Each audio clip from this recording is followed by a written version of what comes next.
નમસ્કાર દર્શક મિત્રો, ઇન્ડિયા 24 ન્યૂઝમાં આપ સર્વનું હાર્દિક સ્વાગત છે. આપ જોઈ રહ્યા છો ગુજરાતના અને દેશભરના સમાચાર.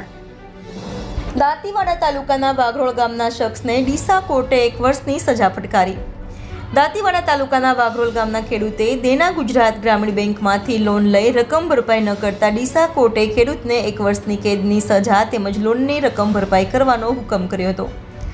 દાંતીવાડા તાલુકાના વાઘરોળ ગામમાં રહેતા ખેડૂત કેવાજી નગાજી માળી પોતે બટાટાનું વાવેતર કરે છે અને બટાટા કોલ્ડ સ્ટોરેજમાં મૂકવાના હોવાથી જય રણછોડ કોલ્ડ સ્ટોરેજમાં 7500 કટ્ટા મૂકી જે બટાટા તારણમાં મૂકી ડીસાની દેના ગુજરાત ગ્રામીણ બેંકમાંથી ₹25 લાખની લોન લીધી હતી.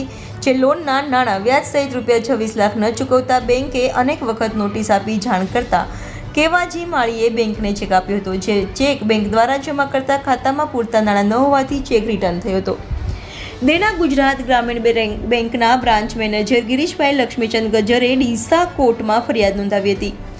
જે કેસ ડીસા એડિશનલ ચીફ જ્યુડિશિયલ મેજિસ્ટ્રેટની કોર્ટમાં ચાલી જતા ન્યાયાધીશ યોગેશ પટેલે બેંક તરફે એડવોકેટ કેવી ગેહલોતની રજૂઆતો અને પુરાવાને ગ્રાહ્ય રાખી આરોપી કેવાજી નગાજી માળીને ધ નેગોશિયેબલ ઇન્સ્ટ્રુમેન્ટ એક્ટ કલમ 138 મુજબ દોષી ઠેરવી 1 વર્ષની સાદી કેદની સજા તેમજ ₹26 લાખ બેંકને ચૂકવવા અને રકમ ન ચૂકવે તો વધુ 1 વર્ષની સાદી કેદની સજાનો હુકમ કર્યો હતો. રિપોર્ટર નગીન સુંદેશા સાથે ઇન્ડિયા 24 ન્યૂઝ ડીસા.